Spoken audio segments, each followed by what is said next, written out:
સુરેન્દ્રનગર વઢવાણ મામલતદાર કચેરી ખાતે power grid વીજ લાઇન બાબતે ખેડૂતોની રજૂઆત।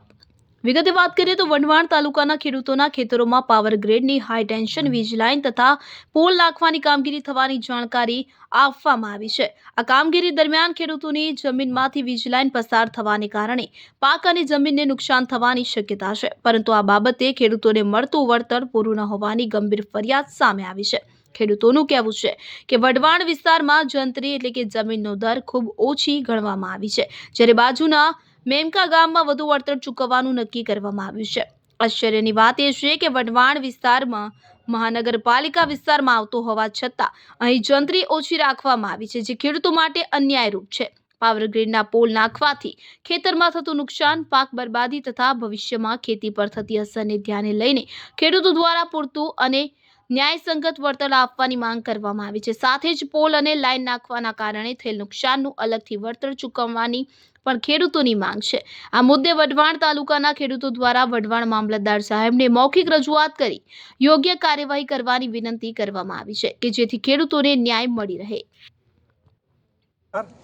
આજે અમે મામલતદાર સાહેબને મળવા માટે આવેલા કે પાવર ગ્રીડની જે ઇલેક્ટ્રિક લાઇન નીકળી રહી છે તો એના અનુસંધાને કે જેનું વળતર ખૂબ ઓછું છે, જે જંત્રી પ્રમાણે ગણી રહ્યા છે, પણ જ્યારે આજના સમયની અંદર તમે જુઓ તો ગામડાની અંદર જંત્રીનો ભાવ વધારે આપી રહ્યા છે, જ્યારે અહીંયા સિટી લેવલે જે મહાનગરપાલિકા થઈ ગયું છે આપણું, તો એની અંદર ખૂબ ભાવ ઓછા આપી રહ્યા છે।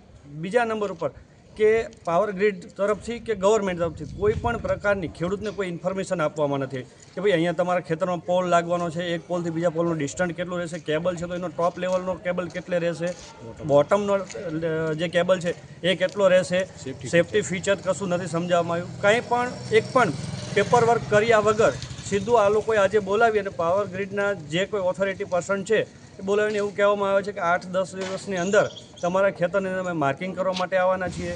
તો અમે ખેડૂત એવું કહીએ છીએ કે ભાઈ કયા હેતુસર અમને તો કોઈ પણ પ્રકારની ઇન્ફોર્મેશન નથી આપવામાં આવી અમારા ફ્યુચર માટે કે ભાઈ સેફ્ટી ફીચર માટે શું કરવાનું છે, આ લોકો વળતર કઈ રીતે ચૂકવવાના છે, જે લેગ આવી રહ્યા છે, પોલ આવી રહ્યા છે તો એનું કેટલું વળતર આપશે, આવી કોઈ પણ ઇન્ફોર્મેશન આપ્યા વગર તાનાશાહીથી અમારી જમીન ઉપર કબજો જમાવવા જઈ રહ્યા છે। આજે મામલતદાર સાહેબે અમને બોલાવવામાં આવેલા કે ભાઈ તમારે ત્યાં પાવર ગ્રીડની લાઈન આવે છે તો તમે બધા ખેડૂતો આવો અને પાવર ગ્રીડવાળા એના કર્મચારીઓ પણ આવેલા। સાહેબને અમે રજૂઆત કરી કે અમે કલેક્ટર સાહેબને રજૂઆત કરેલી અને વાંધા પણ આપેલા કે તમારા દ્વારા જે કંઈ એવોર્ડ કરવામાં આવ્યો છે એ એવોર્ડ પણ હજી અમને મળ્યો નથી। આજે કદાચ તમે 2 મહિના કે 4 મહિના અગાઉ એવોર્ડ કરેલો છે, કોઈ પણ ખેડૂતને એવોર્ડ મળેલો નથી, એના કોઈ પેપર્સ મળેલા નથી। પાવર ગ્રીડવાળાએ કંઈ માહિતી ઇન્ફોર્મેશન આપેલી કે ભાઈ તમારા ખેતરમાં આ જગ્યાએ કે આ જગ્યાએ લાઈન આવશે, આટલા એના સેફ્ટીના ફીચર્સ રહેશે। વળી બીજું કે તમારી જમીનનો બગાડ થાય છે તો એને કઈ રીતે વ્યવસ્થિત કરી દેવામાં આવશે પાછળથી, આ કોઈ માહિતી કરી દેવામાં આવેલી નથી। અને મૂળ વસ્તુ એ કે આજે મેમકા જેવું અમારાથી 12 કે 14 કિલોમીટર દૂર ગામ છે, ત્યાં એ લોકોને એવોર્ડ કરેલા છે, એ 1700 રૂપિયાના આપેલા છે।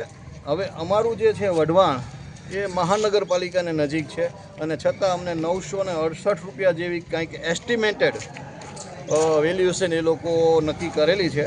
તો અમારા બધા ખેડૂતોનો શ્રી મામલતદાર સાહેબ દ્વારા એમને રિક્વેસ્ટ કરી છે કે અમારી ઉપર સુધી વાત પહોંચાડો અને અમને શહેરી વિસ્તારની ગણતરી કરી અને વ્યવસ્થિત જંત્રીના જે કંઈ વ્યાજબી વળતર મળવું જોઈએ એઝ એ રૂલ્સ, અમે વધારે નથી માગતા પણ અમે નિયમ પ્રમાણે જ માગીએ છીએ કે ભાઈ અમને વળતર વ્યવસ્થિત મળે। ગામડા કરતાં તો શહેરને વળતર વધારે મળવું જ જોઈએ।